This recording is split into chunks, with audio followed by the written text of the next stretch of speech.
नमस्कार, आप देख रहे हैं जागरण वीडियोस और मैं हूं नेहा आनंद। दिल्ली विधानसभा चुनाव 2025 में शाहदरा सीट पर इस बार राजनीति का मिजाज कुछ बदला नजर आया। जहां पहले के चुनावों में आम आदमी पार्टी का दबदबा था, वहीं इस बार भारतीय जनता पार्टी के उम्मीदवार संजय गोयल ने बड़ी जीत दर्ज कर अपने प्रतिद्वंदी जितेंद्र सिंह शंटी को हरा दिया है। बता दें कि पिछले चुनाव में जितेंद्र सिंह शंटी भाजपा से ही खड़े हुए थे और तब भी उन्हें हार का सामना करना पड़ा था।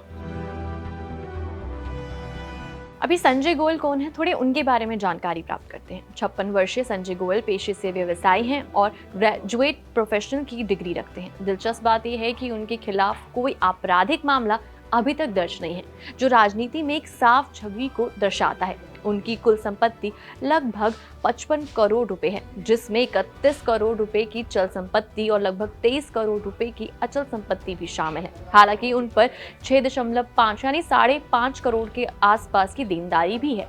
चुनाव प्रचार के दौरान संजय गोयल ने अपने व्यापारिक अनुभव और साफ सुथरी छवि को अपने पक्ष में इस्तेमाल किया था। मतदाताओं के सामने उन्होंने विकास और ईमानदारी को प्राथमिकता देने के वादे किए, साथ ही शाहदरा के बुनियादी ढांचे में सुधार की बात भी कही थी।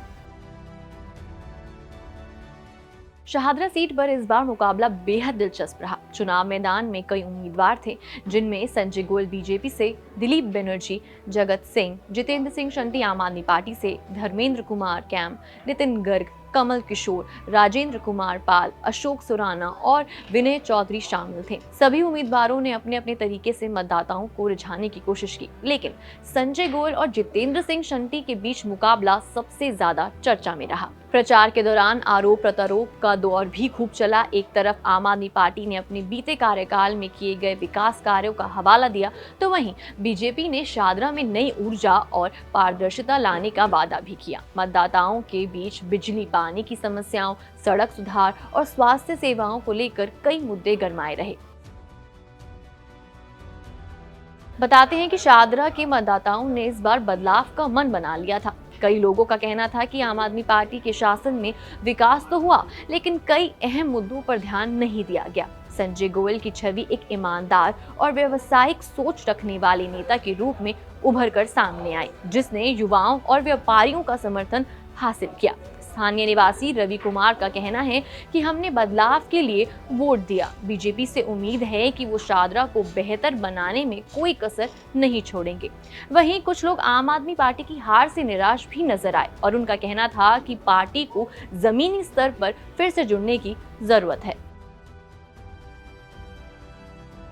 अब जब संजय गोयल ने शाहदरा सीट जीत ली है, तो सभी की निगाहें उनके अगले कदमों पर टिकी हुई है। चुनाव के दौरान किए गए वादों को पूरा करना अब उनके लिए सबसे बड़ी चुनौती होगा।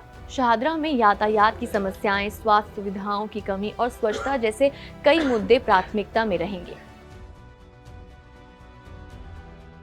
चलिए अब 2020 में चलते हैं और तब के रिजल्ट जानते हैं। 2020 के विधानसभा चुनाव में सीट पर आम आदमी पार्टी के रामनिवास गोयल विजयी हुए थे। इस सीट पर रामनिवास गोयल को लगभग 62,103 वोट मिले थे। रामनिवास गोयल ने 5,294 वोटों के अंतर से चुनाव जीता था। इस चुनाव में रामनिवास गोयल को लगभग 50% वोट मिले थे। शाहदरा सीट पर निशांत शर्मा, रामनिवास गोयल, विमला, अल्लाह बख्श, इंदु, नरेंद्र नाथ और साथ ही रंजना मुनेश चौहान, संजय गोयल ने चुनाव लड़ा था।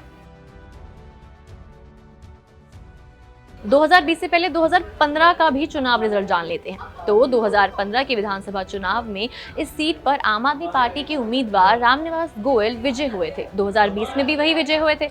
इस सीट पर रामनिवास गोयल को कुल मिलाकर 58,523 वोट मिले थे। इस चुनाव में रामनिवास गोयल का वोट प्रतिशत लगभग 50% था। इस सीट को रामनिवास गोयल ने 11,731 वोटों के अंतर से जीता था। इस सीट पर जितेंद्र सिंह शंटी भाजपा से, नरेंद्र नाथ, राजपाल सिंह, रामनिवास गोयल, हरपाल सिंह कुंडलिया, अचल शर्मा, मुनीषा गुप्ता चुनाव मैदान में थे। संजय गोयल की जीत शाहदरा में नए राजनीतिक युग की शुरुआत मानी जा रही है। अब देखना ये होगा कि वो अपने वादों को कितनी ईमानदारी और तत्परता से निभाते हैं और शाहदरा को एक मॉडर्न विधानसभा क्षेत्र में बदलने के अपने मिशन में कितने सफल होते हैं। फिलहाल के लिए इतना ही। देश दुनिया की तमाम बड़ी खबरों के लिए देखते रहिए जागरण वीडियोस।